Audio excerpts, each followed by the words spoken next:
Hello and happy holidays, my fellow friends, my fellow neighbors, and my fellow shining stars. Our next trolley stop is here, and our next trolley stop is now, and boy, and is it a special one indeed. Happy holidays. Welcome to Empowered Publicity Children's Book Spotlight Series, episode number 101, our special Christmas celebration. My name is Jonathan Masiulionis, the president here at Empowered Publicity. Thank you so much for spending some time with us wherever you are and wherever you may be. We hope that you, your family, and your loved ones are staying safe and having an enjoyable holiday season. Now, we've already been blessed with many holiday gifts, whether you're celebrating Hanukkah, Kwanzaa, Christmas. This holiday has been very magical and very blessed for all of us. We're learning to not take anything for granted in any way, shape, or form. And many of us have been blessed with several Christmas gifts leading into episode number 101 of the Children's Book Spotlight Series. And you're going to see how things come full circle when I'm about to share what I'm about to share in the process. If you're a fan of the Fresh Prince of Bel-Air, you saw the wonderful reunion on HBO Max, and you might be wondering, can we top that? Well, honestly, I don't even think that episode number 101 of the Children's Book Spotlight Series can top that. But it's interesting because I found myself leading into our trolley stop here together this week, taking the time to go back to December 20th of 1993, 27 years ago, if I'm not mistaken, to episode number 13 of season 4 of the Fresh Prince of Bel-Air. And yes, that is when Nikki was christened by the dulcet tones of Boys to Men. So we're going to be doing that program, the due diligence and the due justice. We are super excited to have as our featured guest here on the Children's Book Spotlight Series, episode number 101. We're going to be talking about so much, especially the life and legacy of Bessie Coleman, who is the first African-American female pilot. And the theme, of course, what we're going to be discussing here today is dreams taking flight. So we appreciate, again, you taking the time to join us, subscribing to Empowered Publicity's YouTube channel, joining us as our featured guest. You may remember her. She very much helped to open up our hearts, our minds, and souls for 6 seasons on the Fresh Prince of Bel-Air as Hilary Banks, and she is now doing the same with Sweet Blackberry. You can head on over to her official website, sweetblackberry.org, the author of the brand new release, Flying Free: How Bessie Coleman's Dreams Took Flight, courtesy of our friends and neighbors at Little Brown Books for Young Readers. Karyn Parsons joining us here as our featured guest on the program. How are things with you this week? Things are great. Thank you for having me. I'm really happy to be here. This is such a wonderful year for you, which I know when you may be hearing that sort of phrase, it's kind of like few and far between. And we were talking in our green room how, this has been a little bit of a challenging year for a lot of people in the process, and you have been doing your part, as you have for so many years, to bring love and joy into people's lives. Talk with us, share with us, if you could, a little bit about the experience of what it was like to be able to put this book together, and especially what it's been like for you to be able to share this message right now, leading into the holiday season. Oh, well, Bessie Coleman is one of these people who, one of these few people that comes along who really just knocks your socks off. It doesn't matter that she was so inspiring and groundbreaking in her time. I feel like if she were here today, we would still all be talking about her on Facebook and posting and reposting stories of her. She was so beyond confident. She just was driven in a way that you don't see in a lot of people. I didn't hear about her myself until I was an adult. And I had the opportunity to play Bessie in a play. She wasn't the main character, but she came to the main character in her dreams. Bessie Coleman would come to her in her dreams. And that's how I first was introduced to her. And she was just like, oh, this is really interesting. I don't know who this person is. And when I started Sweet Blackberry, I thought I have to tell her story to people. But I started to find a lot of information out there about her. And I thought, oh, maybe she's not so little known. Maybe there is a lot out there. But as the years went on, when I would talk about Bessie Coleman to people, I would say, oh yeah, I know who Bessie Smith is. And they'd be thinking of the singer, Bessie Smith. I'm like, no. Aviator, she's a pilot. And I realized after a while, I think I need to bring this story. This is a woman who got her international pilot's license before Amelia Earhart received hers. This is the woman who inspired all people to fly, all sorts of people, not just Black women, but Black men, white women, white men. She was just an inspirational person. She, at a time when they wouldn't teach her to fly because she was Black and a woman, and she was also Cherokee, they wouldn't fly. So she had the wherewithal to get sponsorship and have talk people into sending her to France. And now, of course, it wasn't by plane because planes were new and we didn't have the commercial flights that we do today. So she took a boat to France with the sponsorship money. She had to learn the culture. She had to learn the language. It wasn't the small world that it is today. And she took a boat to France and stayed there for months while she learned and trained and learned about flying and aviation, and came back just a hero because she had overcome so many obstacles in order to make this dream happen. And it's hard for me to believe that a story like that, a person like that in our history has so much to teach all of us, especially children, about what we're capable of and about perseverance and determination, that she's been, pushed to the side and sometimes erased from our history books. And so it was really important for me to bring her story to life. And Sweet Blackberry first did it as a short animated film, narrated by Lawrence Fishburne, but also with the help of our Gregory Christie, the incredible illustrator who's illustrated our book. And so we sat down and took the images from the film and did some adjustments with some of the text and put together with Little Brown a beautiful book that I'm so proud to share. And it's Sweet Blackberry's first picture book. That's what I wanted to do from the very beginning, was to bring books to kids. But, because self-publishing wasn't so easy when I started with making little films. And so I got into making animated films, which was very successful. People really responded strongly to it, but I always wanted to, my mother was a librarian. I grew up in the library. That's like my comfort place, is to be surrounded with wall-to-wall books. And so I really wanted to, make Bessie Coleman's story a picture book. And so I'm pleased as punch that we finally have done this. And it's so beautiful. It is. What was there one specific thing or series of things when you were doing your research on Bessie Coleman that it kind of took you aback, took you off guard, that really surprised you? Because she really was a trailblazer even before we saw many trailblazers that followed thereafter her. Yeah, I think there are a lot of things. I thought it was really interesting that she was, she was strong in math and science as a kid, which I guess isn't a surprise, but just being able to picture her, this strong person who had a lot to do around the house and a lot of working the field with her family. She came from poverty. But she had huge dreams, but they weren't stifling. I think often people dream big and then they feel small because their dreams are so big and they feel like they're so beyond their reach. What we can all learn from her is your dreams are never beyond your reach.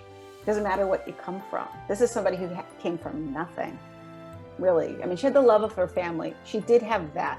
She had a very loving family and strong family. But when she was older and her brother teased her because he said, "You'll never be able to fly because you're Black and you're a woman in the US. But the French female flyers, they were amazing." And he went on and on about how great these women were that flew, which really got to her because she just couldn't, I said, wow, to fly would be so incredible. But he was like, "But you can't do it." And I just love that Bessie, they're probably just, with siblings, that probably just spurred her on more and had her say, "Oh yeah, okay, I remember that you said that.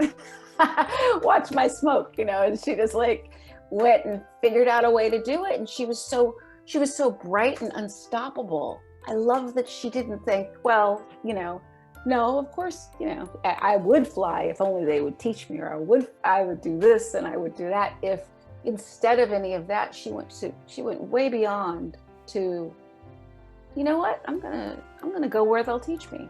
You said the women in France are flying. Well, then I'm gonna go and I'm gonna fly there.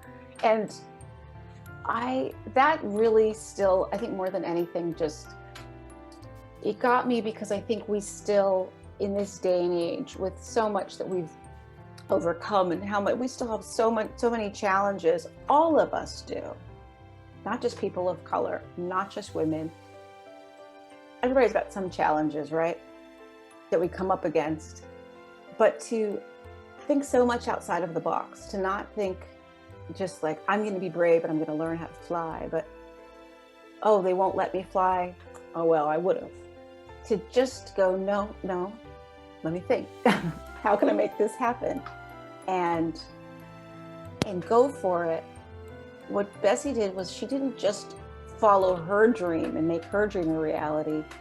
In doing so, she cut a path that didn't exist before for other people to follow. And I think that's, a lot of people don't think when they're going out, because they're passionate about something, how much they're doing for the next generation coming up, or the people right behind them. They don't realize it. And so when we're true to ourselves, there's so much we can do for the world, when we're driven and true to ourselves. I think it's important to remember. It is. It very much is. You had mentioned your illustrator, our Gregory Christie. His work is amazing. Yeah. The synergy that you two share, Really, a lot of times when it comes to children's authors and the illustrator that they're working with, depending if the book is published or self-published, they may be able to connect with them each and every day, or it's just, there's this faith and trust that it's like, here's my vision, and I'm asking that you bring it into life. Talk to our friends and neighbors, talk to our listeners and viewers, if you could, about the synergy that you two have shared and how he really saw what it was that was in your heart and really helped bring all of this to life. Yeah, I have to say, I just trust Greg. He's brilliant. He's sensitive. He's thoughtful. He really considers everything. He does so much research. He's a historian now. I don't know if he set out to be one, but with the work that he's done, not just with Sweet Blackberry, but lots of books that he's done, he researches so much so that he knows about so many people and so many historic events, and he knows details that a lot of people miss, because as an illustrator, it's very important for him to make what he presents to children authentic, and also to help tell the story. Collaborating with him has been such a joy and such a learning experience. One of the things he does always, which just makes me cry, I'm going to start crying now. Every time I write something and then I see what Greg brings to it, I cry. He will find so many little details, and so many things that are so important, whether it's the walls of the school, school interior, or the fields, or the way the signs are on the streets that display the town you're in and the population, or whatever it is. The clothing, it's so accurate and authentic to the time that as a reader, you're reading the text, but you're absorbing so much knowledge and information about the time through his images. He's telling so much story that isn't in the text, but it's all there for you. You know how somebody dressed in the early 1900s who lived in Waxahachie, Texas, and who was poor, and what their school looked like, and in Paris what it looked like during this time, I really credit him with doing the due diligence and respecting his readers so much that he knows that this is important for them he doesn't have to go the extra mile with all of that, but he does. He also, what I love with Greg is his imagery, his color, his use of color makes his work all the more engaging. You know, he'll use colors that aren't customary sometimes, you know, pinks and purples and in places that you might not expect them. It never feels wrong. It just feels alive. It just makes your senses excited and it takes me there. And I think he has the same effect on kids. He's like in many ways, I feel like Greg, the man, he's so much like a child in many ways. You know, he's very sensitive and gentle and thoughtful and true in his art. I admire him so much. I'm really, really, really fortunate to be able to work with him. And I just, you know, if you see the book and you see the other work that we've done together, then you see what I'm talking about. He's amazing. Anybody you can get a hold of any of his other books too. Our Gregory Christie illustrates. They're just beautiful. He's won numerous awards for his work, as you know, I'm sure. He's just wonderful. My favorite illustration in the book that really captured the heart of Bessie, it's interesting because she even it felt like it looks like she has her hands over her heart. Blackbird, black girls, shine bright for the whole world, show your spark, show your twirl, let those beautiful wings unfurl. And she sees that she's got Paris off in the yonder distance. I always like saying yonder distance every now and again on the program. It just really, when the reader, and I can just imagine, you know, children that are reading this book all around the world right now, and even adults, if they're wanting their dream to be able to take flight, but wondering, it might seem like, you know, many miles away, to stay true, to stay to your, to keep moving forward and to just not give up, which I know can seem cliche. And I think that's a perfect segue into, you know, talking into each children's book spotlight series episode, Karyn. We always like to dive into a core message, the universal heart for children around the world. And dreams taking flight, I think, are very important. One is because many people, haven't been flying in 2020, and many people more will be flying in 2021. Oh, yes. Many people have been feeling, whether it be as the result of going through anxiety, depression, people have been very emotional with the different challenges throughout 2020, especially our children. They've gone through everything from, you know, whether it be shifting from in-person learning to virtual learning, to homeschooling, not being able to see their friends in the capacity in which they did beforehand. For those children, as well as I'll even say adults too, that have a dream in mind for the new year and they want that to be able to take flight, what are some words of encouragement that you can share for both children and adults to connect with Bessie's heart and be able to, you know, take her inspiration and her courage and be able to see their own vision come through for themselves, for their dreams to take flight? What would be some words of encouragement that you would share? Well, I know, and I agree with everything you're saying about how difficult it's been, how challenging it's been, and I think it's been really hard because, you know, we don't have anything else to compare it to in our lifetime. So it's hard, you know, to turn to adults and to older people to say, for them to be able to give you the reassuring words needed during this time when kids have had to be homeschooled or learning virtually, or you can't see your friends right now, or whatever is happening. It's been a really tough time. I agree. But I think we know that we can see the light at the end of the tunnel now. And that is tremendously helpful. But I think that there was a lot of good that came through. And some of it's been, some families were able to spend more time with each other and get to know each other better, or have really good memories that they were able to make together during this. I also think, like you and I were speaking about a little bit, I think before we began, and you talked a little bit in the beginning about the appreciation we will all have going forward. So I don't want us to lose sight of that. that how much we're going to appreciate when things kind of open up and we start to see our way back. It's really important that we have faith in the things that we see for ourselves or want for ourselves. I strongly believe that if you have a strong passion for something, it's not there by accident, that it's there because that's yours. Now you have to go make it happen.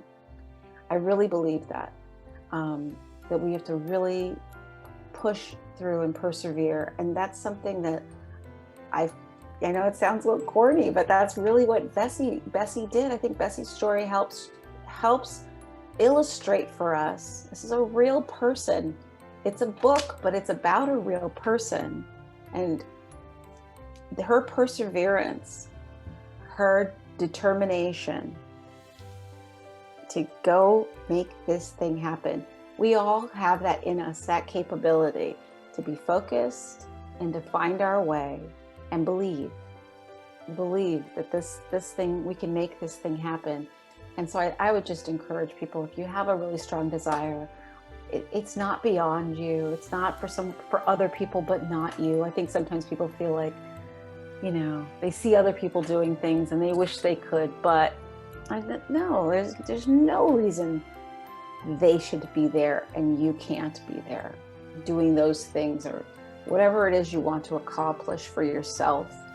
When I wrote my novel, it's so funny because it was hard, of course, right?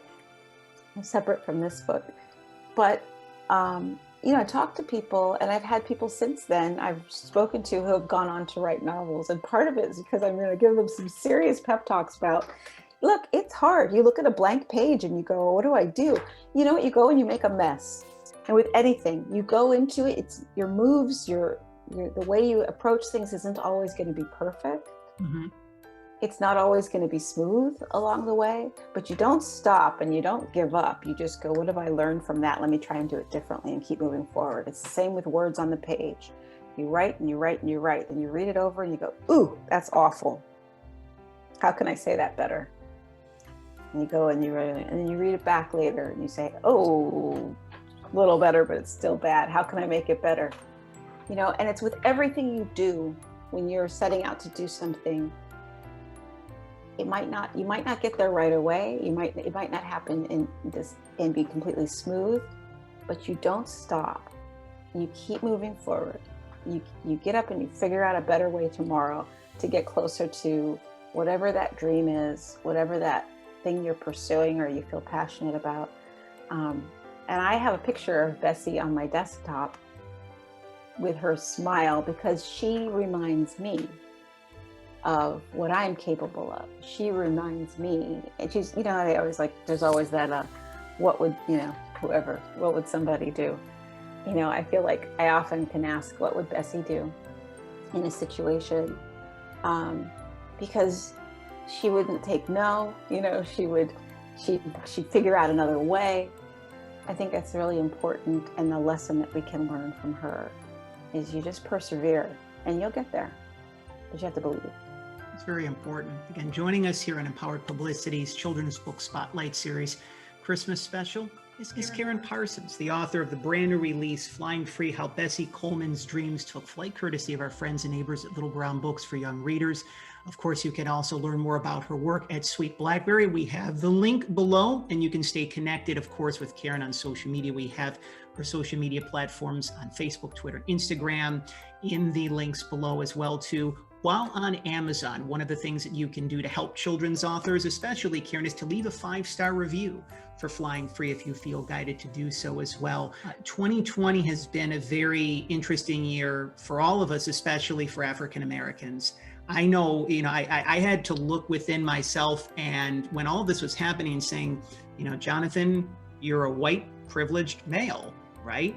And I wanted to do my part to see how I could make more of a difference and how I could learn and how I could listen better. Looking at things through your eyes and through your lens and through Bessie's, when we look back on everything from 2020, what are some of the things that you took in terms of how African Americans have been able to move forward? And what do you think that Bessie, she'd look at 2020, the year overall, and how, the challenges that African Americans had to move through this year, but how much progress has been made this year alone? What do you think she would say? Oh gosh, I think, what would Bessie say? I'm not sure what Bessie would say. Let me think.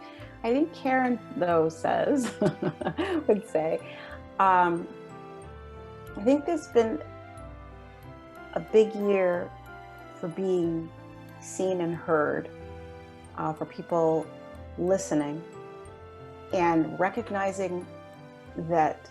I think it's been a big year to helping people recognize, or people coming around to recognizing how to listen better, and really listen, and to not accept. This is one of the biggies of this year, is to not accept the racism that prevails in this country.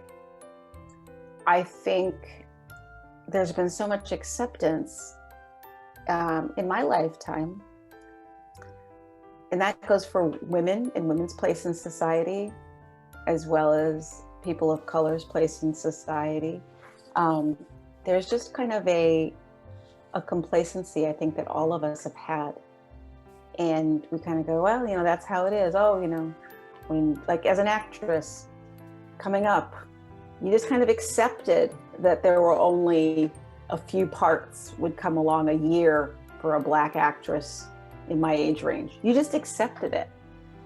We all just said that's just how it is. We were frustrated amongst ourselves, and there were probably some people that were trying to make some sort of change, but they were definitely people of color that were trying to do it and probably bumping their head against the wall. I think that we're in a year now where people are really listening. There are some people who are just trying to placate. That's sure, that exists. I know there are people who are just saying, oh yeah, we've got a new, whole diversity team now, because they know they need to say that to make other people happy. But there are a lot of people who get it, believe it, and even those people who are just doing it for show. The good news is there are people getting in that will hopefully make some changes. So for those people who are doing it because it's on trend, I think that the seriousness of this situation will ultimately override they're just trying to do something to make their investors or whoever happy, or their customers happy. I think that there will be a lot of good that will come, whether they like it or not, whether they are concerned about it or not. So I do think this is a year where people have recognized that just sitting by while Black people are killed at the hands of police far more than anyone else is something that I think people that are actually going, okay, we all know this is true. Now let's all stand up together and say it's not okay. And people are recognizing their power to stand up and say it's not okay. That it's not just something that Black people should stand up and say, that we're humans. We live here together. We care about each other. We all need to stand up and say it's not okay. And this is the first I've ever seen of that expression of that in action and seeing it. And what's also very exciting is to watch young people come up with that becoming part of the blood that runs through their veins. For them, there's no way to look the other way or to accept something. And that's who they are going into the world, coming in and having their voices heard. And that excites me because they're the future. They're the future of this country. And that's what's making their muscle. It's what's fortifying them. So I have faith in them. I'm excited about them and what they're going to do as well. I also think that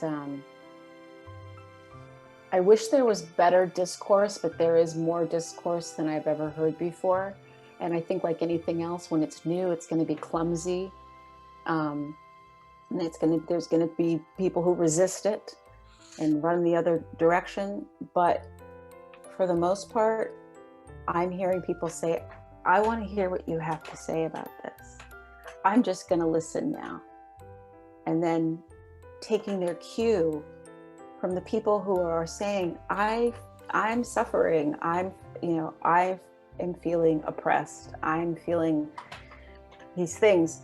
I'm seeing people give them a chance, give us a chance to speak up and say, this is what I'm experiencing, and this is what I think could help. And that's huge. I think Bessie would be bowled over by the whole thing, and receptive too. I don't think she would be cynical about it. I don't think she would think, oh, this is just going to pass. I think she would believe in it and believe in people. Yeah, I think it's been what a year, huh? Yeah, I've been referred to as one of the world's biggest optimists for a long period of time, and I think that it's so important.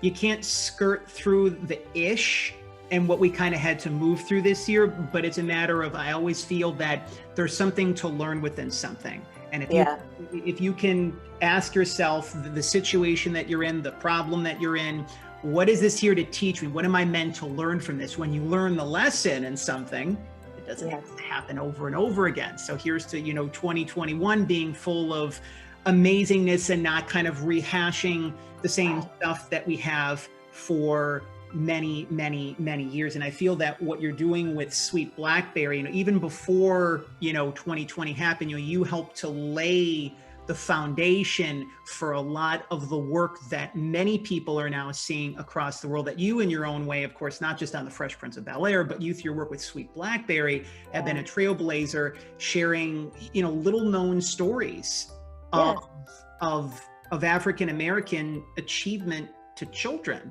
Yeah. And I think that's very important, because again, we can ask ourselves, what can we do? Right. And it's a matter of listening and learning and, taking that and then integrating it into our daily lives and then passing down those stories. Like you were such an amazing storyteller. When I had the chance to watch, as many people did, of course, the Fresh Prince of Bel-Air reunion on HBO Max.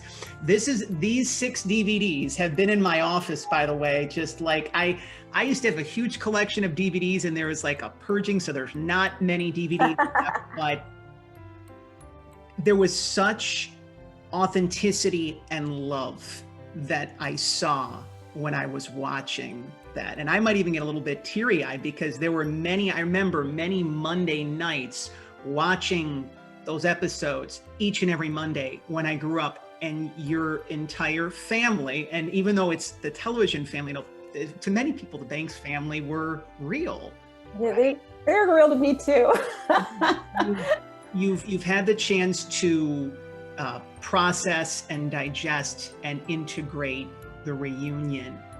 What are some of the things that you now look back and you can say, I'm glad that this happened? Could you take us through the experience of what that was like? And then tied into your work as a children's author, I was really curious about this. How did your work on the Fresh Prince of Bel-Air plant the seeds and lay the foundation for your work with children? Because when people might think, or they might watch Hillary Banks, they might say, well, she's not going to be this philanthropist who gives back to kids. It might kind of be the exact opposite kind of thing. So I'm just curious to see how the Fresh Prince of Bel-Air and your experience there led to your work as a children's author.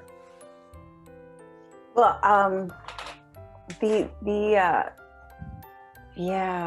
reunion was amazing. I'm really glad that they were able to capture so much of what we felt and bring it to people. I think they did a fantastic job. And the time that I spent on that show, I wanted to be an actress for so long, since I was little, and that was really my focus. Was always I want to act, I want to act, I want to act. I think I was always kind of writing. I had, I didn't realize it until friends pointed it out to me later, because I felt like when I started writing after Fresh Prince ended, I felt like it was something new, and they were like, no, you always wrote. So it was something that was in me, I think that very much it's storytelling, and that's been always something that's interested me. One thing that definitely I know I got from my time working on Fresh Prince and in acting that I moved on into, I'm now writing, is characters, people, relationships, and the complexities of them as well. That forever fascinates me. I mean, even a character like Hillary, you know, I mean, there's so many things that are just interesting to me and that I like to share. And so I think that when I moved from acting to writing, it's a lot about storytelling and about people and character, and trying to, like when I write, I like to see, I mean, aside from this, even when I'm writing the Sweet Blackberry historical stories, it's very important in researching and determining what story to tell, how someone got where they got, what made them get to that point. You know, I see the accomplishments all rattled off, but who was the person? Who was Garrett Morgan? And what brought him to this place in life where he invented, you know, the gas mask and the traffic signal? And who was Bessie Coleman before she said, I have to find a way to learn how to fly, even if it's something no one has ever done before. You know, I'm going and I'm going to take a boat to France and do it. I have no idea where I'm going. I just learned a language, you know. I want to know more about these people. So I think that that's something that I took from acting, and probably a lot of what I was attracted to with acting from the beginning was I was fascinated with characters, with people, and, you know, and how they interact with each other and what motivates them. And when I'm writing, like when I wrote my book, How High the Moon, what interests me is writing to find out how a young girl can grow up Black in the Jim Crow South of the 40s and still have a really happy childhood. You know, my mom always said that was her childhood was so happy, and she grew up outside of Charleston in the 40s. And I thought, you're not telling me everything, because it had to be, right, dangerous, scary. It was all segregated. What was life like for you as a kid to genuinely feel like I had such a great, happy childhood? And so I wanted to write to find out. And I think a lot of the time I want to see who these people are. I want to see why they do the things they do, how they find happiness, what makes them take a boat to France, you know, to learn how to fly. Yeah, I hope I answered. I went rambling. I hope I answered. This is some of that. There's so much love that you have for Bessie. There's so much love that you have for children, and the way that we always close out our children's book spotlight series episodes, one of our deepest sources of inspiration here at Empowered Publicity is that of Mr. Rogers. When he received his Lifetime Achievement Award at the Daytime Emmys, he did this when he also spoke at various, you know, college commencement speeches and talks throughout the country. And he always kept the time. He encouraged us to remember those who helped love us into being. Oh. So it's very interesting, because I was wondering if I needed tissues here in my office when I mentioned this, because when I think of those who helped love you into being, I think of James Avery. Oh, without a doubt. Who are, including James, who are some of the people that you would like to recognize on episode number 101 of the Children's Book Spotlight series who helped love you into being, Karyn? Well, I think an obvious one would be my mother. You know, of course. A maybe not so obvious one would be my 6th grade teacher, Mrs. Sipperly / Mrs. Bone, because halfway through the year she got married to Mr. Bone.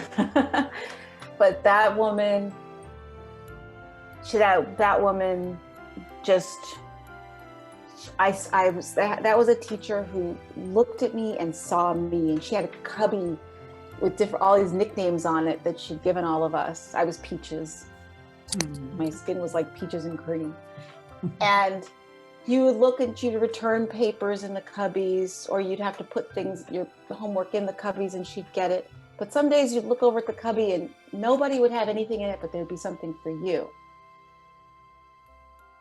And I remember seeing a paper in the cubby and nobody else had one. And when I got it, it was a note, a very personal note addressing a situation that had happened. And basically she was reminding me to be true to what I knew to be the right thing to do in a moment, and to not always just go along with people because I was afraid of standing out or being different or something. And it really hit me because she saw this thing. I didn't know she saw this moment happen where I kind of I didn't speak up, and I went with the crowd or with my friend went along with someone where I didn't agree. I felt differently. And it makes me get all weepy. She saw it.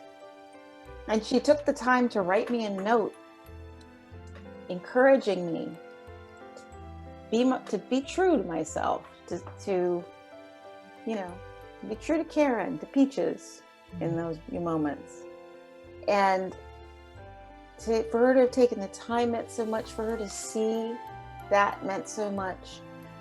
And I had many moments like that with her, but that's one of the things I really stands out. This woman she had a piano in the class, and she'd make us sing the silliest songs, but everybody sang. No one feared sounding bad or anything like that. That's not what singing was. And she was part of a barbershop quartet, but that's what it was about, joy. And she had this huge smile. She still does. Huge smile and smiling eyes. And I know there are so many teachers out there who bring that kind of joy to their students, and who see them and let them know that they do. And I would say to all of those teachers, you keep that up, because it informs who we are. Mrs. Sipperly / Mrs. Bone has been with me every step, what she did for me, how she made me, has been with me every step of the way, through every audition that I went on and didn't get a call back on, to every job that I went on to do, she was with me. And her support, and knowing somebody recognized something special in you and said, you're great. And I got that from her all the time, and it stayed with me. And like I said, in the tough times and the tough auditions, to this day, I can feel her in me. That's so beautiful on so many levels.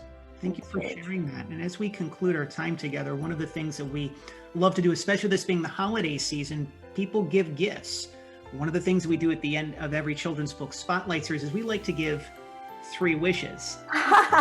Yes, if you're wondering, is that a genie lamp? The answer is yes. I have one of these in my office, and you can blame Will Smith, because when the new Aladdin movie came out, of course, Disney just puts out everything, including genie lamps, right? So you have given so much from your heart, Karyn, to children, to parents, to families, to adults, ranging from the Fresh Prince of Bel-Air all the way through Sweet Blackberry. So it's time for you to receive 3 wishes. They can be for yourself, your family, for the world. What would those wishes be for yourself as we look? For myself or for whoever? They can be for whomever, whatever. But you're being given 3 wishes. My biggest wish really is that the pandemic is over.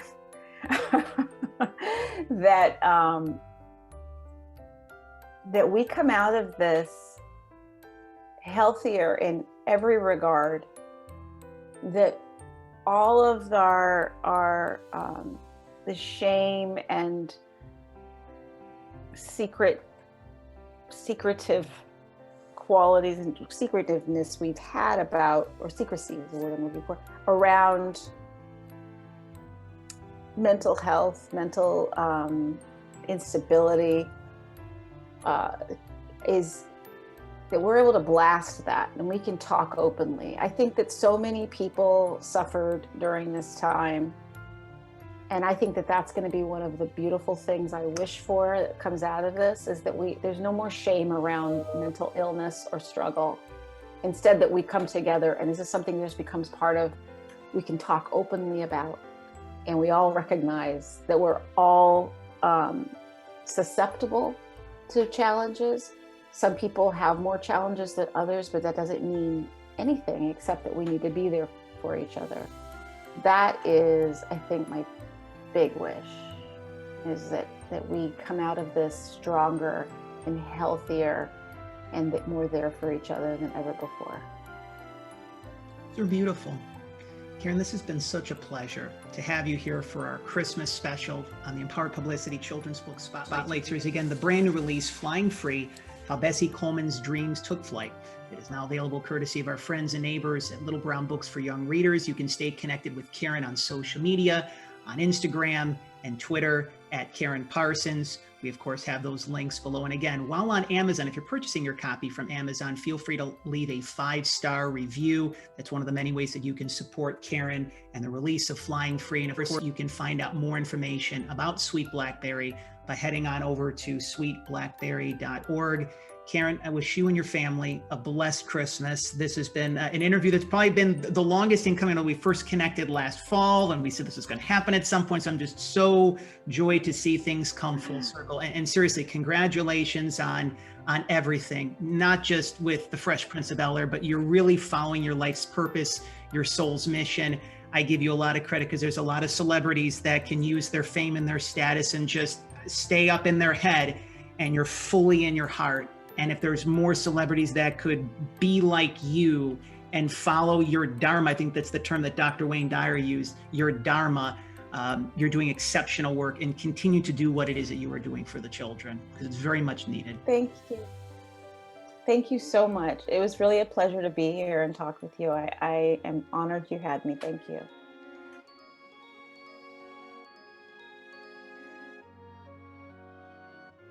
Well, my fellow friends, my fellow neighbors, and my fellow shining stars, the time has come for us to say farewell to 2020. But before we officially conclude another amazing year here at Empowered Publicity, before we put the finishing touches on these past 12 months, and before we officially get ready to enjoy the Christmas and the New Year's holidays, which I'm super excited about, I want to take some time to personally and publicly acknowledge and thank some very special people, some of my favorite neighbors who have done their part behind the scenes to help and assist me in sharing the inspiring stories of children's authors and illustrators all around the world over the course of these past 12 months here at Empowered Publicity, and the release of those children's authors and illustrators' brand new children's books. Starting off with Stephanie and Julie and Mike and Lisa and our amazing assistant Ling. I want to take the time to thank all of you. To all of the publishing companies that we've had the opportunities to work with over the course of this past year, to be able to share the wonderful messages of some of the greatest children's books that we have seen over the course of these past 12 months. As we like to say, some of the brand new heartfelt and heart-centered children's books. It's been a pleasure to be of service to you. To all of the children's authors and all of the children's illustrated, whether you are self-published or published, you are providing such a needed energy, such a needed service to children, parents, and families all across the country and all around the world. I guess 2020 was a little bit of an interesting year, so to speak, but there were two large silver linings. One was the fact that children, our little neighbors all around the world, were spending more time reading. And families all around the world were becoming closer together. So when we look back on the year that was of 2020, we can take a look at those two silver linings. I think that we'll look back and just say that everything made a little bit of sense at the end of the day.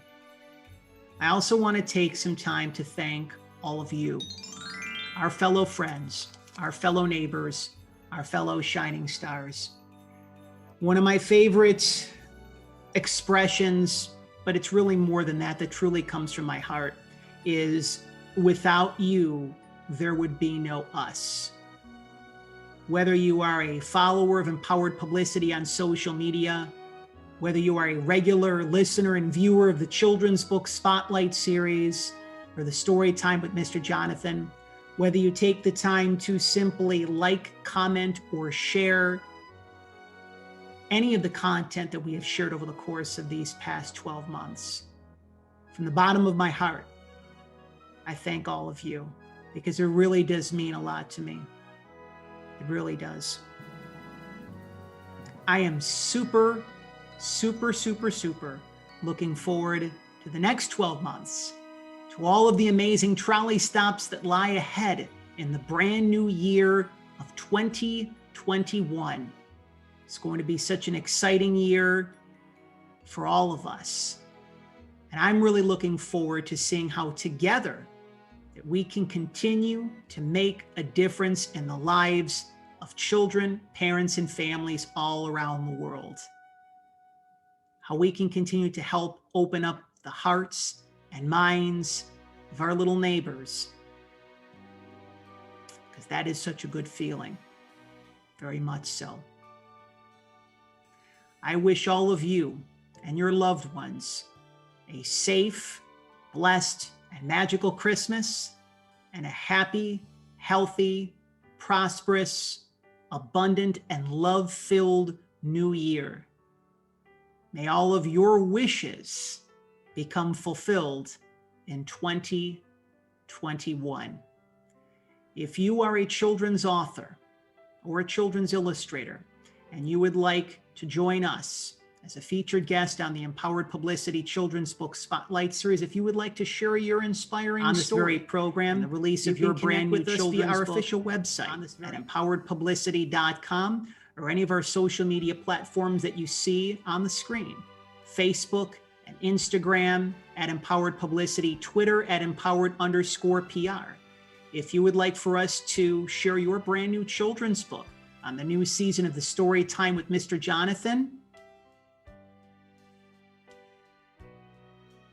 in 2021, you know how to connect with us via our official website or any of our social media platforms. If you are a children's author, an inspirational author, or a spiritual author, and you would like to see how we can be of service to you in a more expanded fashion here at PR from the Heart, if you would like to learn more information about how we can help you to facilitate a book media tour in a city of your choosing, if you would like some assistance in facilitating your own virtual media tour, if you would like to head on over to our official website, which again, empoweredpublicity.com, schedule your own courtesy discovery call and see again how we can be of service to you at PR from the Heart here at Empowered Publicity.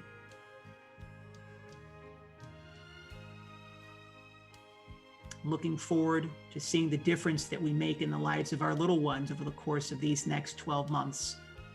Some magical trolley stops lie ahead, don't you think? So again, for myself, Jonathan Masiulionis, we hope that you have enjoyed the past 101 Children's Book Spotlight series, all of the wonderful episodes of the Story Time with Mr. Jonathan, and all of the wonderful children's books that we've had the opportunities to share with you over the course of the past 6.5 years. And we're looking forward to our next journey together, which begins on January the 4th with all new episodes of the Empowered Publicity Children's Books Spotlight series. Thank you for helping us to walk home to children of the world. Merry Christmas and Happy New Year from us here at Empowered Publicity.